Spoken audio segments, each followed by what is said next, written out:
تم کیوں نہیں کہتے کہ یہ پانی اس خدا نے دیا ہے, یہ روٹی اس خدا نے دی ہے؟ آج تو لوگوں نے یہ جملہ بھی زبان سے کہنا چھوڑ دیا.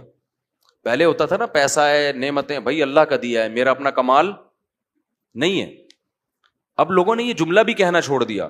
آگے اللہ تعالیٰ فرماتے ہیں افرأیتم النار التی تورون, بتاؤ جس آگ کو تم جلاتے ہو اس سے 20 قسم کے کام لیتے ہو, اانتم انشأتم شجرتها ام نحن المنشئون, اس کے درخت کو ہم نے بنایا, تم نے بنایا ہے, یہ ہم نے بنایا.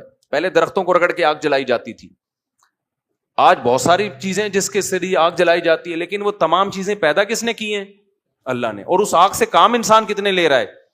تو اللہ تعالیٰ فرماتے ہیں نحن جعلناها تذکرا ومتاعا للمقوین, دیکھو یہ آگ جیسے تمہارے فائدے کی ہے نا, یہ نصیحت کے لیے بھی ہے. کیا نصیحت ہے؟ کہ جہنم میں بھی کیا ہوگی؟ یہی آگ ہوگی جس سے میں نافرمانوں کو جلاؤں گا. اس کو اللہ نے تذکرہ کہا ہے. آج جب بھی ہم آگ جلاتے ہیں بہت سارے کام لے رہے ہیں, لیکن اس آگ کو دیکھ کے یہ یاد نہیں آتا کہ جس خدا نے نافرمانوں کے لیے سزا رکھی ہے, اس سزا میں اس نے کیا رکھا ہے؟ آگ رکھی ہے. میں اکثر ایک واقعہ بیان کرتا ہوں نا ایسے موقع پہ.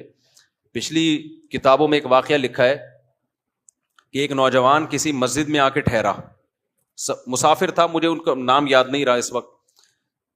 مسجد میں آ کے نہیں, ایک نوجوان تھا, کوئی خاتون کہیں پچھلے زمانے میں راستہ واسطہ بھول گئی, کوئی جوان عورت تھی. پہلے زمانے میں ظاہر ہے یہ لائٹیں وائٹیں تو نہیں تھی نا, رات کو اندھیرے ہو جاتے تھے, راستہ کہیں بھول گئی ہوگی. تو وہ ایک مسجد میں گئی, اس کو ایک نوجوان نظر آیا جو رات کو چراغ میں مطالعہ کر رہا ہے. تو وہ گئی اس کے پاس کہ مجھے رات کو یہاں مسجد میں کہیں کونے میں آرام کرنے دو, میں جوان عورت ہوں, کہیں بھٹک گئی, کچھ مسئلہ ہوگا. تو وہ نوجوان بیچارہ مجبور تھا, اس نے کہا ٹھیک ہے جی آپ کنارے پہ لیٹ جائیں. اس نوجوان نے کیا کیا, اس عورت نے دیکھا یہ نوجوان نا پوری رات اس چراغ کی آگ میں اپنی انگلی لے کے جاتا اور جب جلنے لگتی تو واپس لے آتا.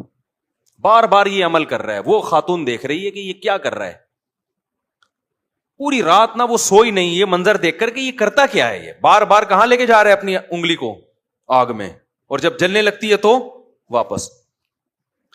صبح جیسے ہی ہوئی ہے یہ نوجوان اس جوان خاتون تھی اس کے پاس گیا, بولا بھائی خدا کے لیے آپ فوراً مسجد سے باہر نکلو, جاؤ آپ یہاں سے. اس نے کہا اللہ کی قسم میں اس وقت تک یہاں سے نہیں جاؤں گی جب تک تم یہ نہیں بتاؤ گے کہ یہ تم نے عمل کیا کیا ہے. اس نے کہا بار بار میرے دل میں رات کو زنا کا خیال آ رہا کہ اجنبی عورت ہے, دیکھنے والا کوئی بھی نہیں, اور یہ کنوارا لڑکا,